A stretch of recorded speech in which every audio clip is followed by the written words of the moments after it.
Hey everybody, and welcome back to another weekly Wolf vlog. My name's Josh, and today we're going to be taking a look at the various different patterns in pouring a love heart. Now I find this especially helpful if you've just started pouring latte art and you're practicing to perfect your love heart. It's definitely one of the more basic and easier patterns to pour. And just because you can pour a love heart doesn't mean you can't produce many other different types of patterns around the love heart. So let's first revisit the love heart and how to get a really banging love heart out in the cup. I always feel like the love heart, although it's a really basic pattern, is one of the more impressionable patterns to pour for a customer. I'd much prefer to be able to pour a really fantastic, juicy love heart for a customer than fail miserably trying to pour a swan. So, first off, we need to make sure that we're pouring really nice espresso and have well-textured milk. And we've got videos for that in our weekly Wolf vlogs, so you can go back and check our catalogue if you need any helpful hints on getting those two elements correct. When creating the love heart, make sure at the start it's a confident pour and you're pouring into the deep end of the cup.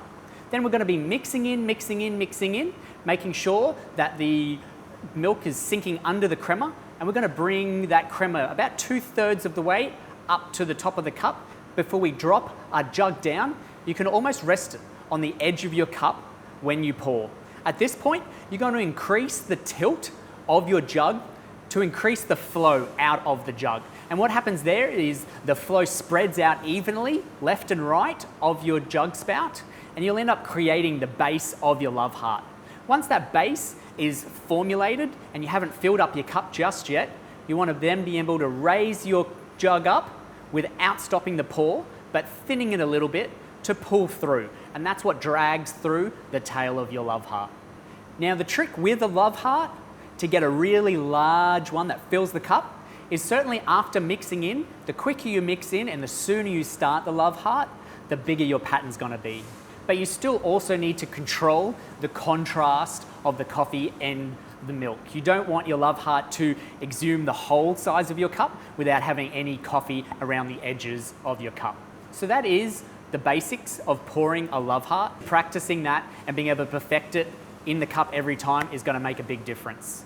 So taking a look at a feathered love heart. So simply taking what we've just learnt, but adding in a little wiggle into our wrist movement as we're pouring the base of our love heart.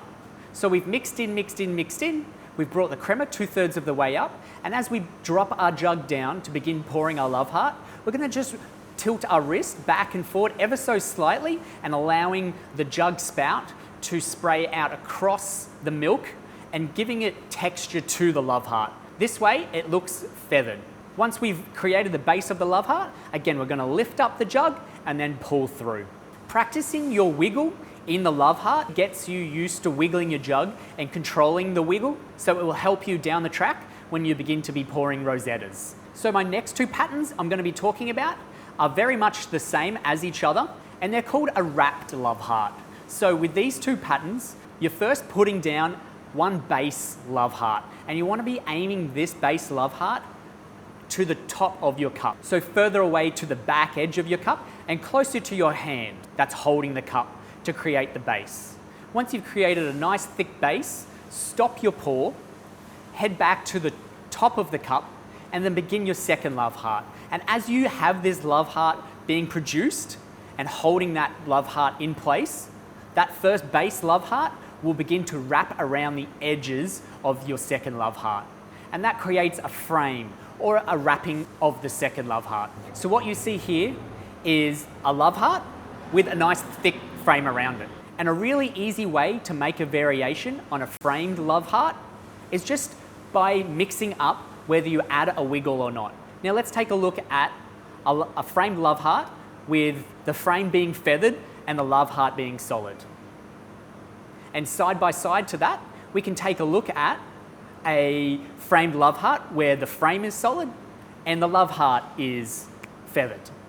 And then the other two combinations you can have to that is feathered solid and solid feathered, with 2 feathers and 2 solids as well. So you've got 4 combinations of love hearts along with just your basic love heart and feathered love heart in the cup. So already, just by pouring love hearts, we've got 6 patterns you can pour once you've perfected pouring it. and certainly getting better at latte art has a lot more failures than it does successes. So I just say practice, practice, practice, love what you do, take a lot of photos of your latte art, and you'll be able to see your progression. That's a really good way to keep yourself motivated when learning latte art. Thanks for watching. I hope you've learnt how to perfect love hearts and how to make it more interesting. I want to thank all our subscribers. If you haven't subscribed, hit that red button. Feel free to add your comments below with your own experiences of pouring latte art. We'd love to hear from you. And you're welcome to jump onto our website, wolffcoffeeroasters.com.au. We're now shipping worldwide coffee, and there's also courses available for you to preview. So again, thanks very much for watching, and I'll see you next time.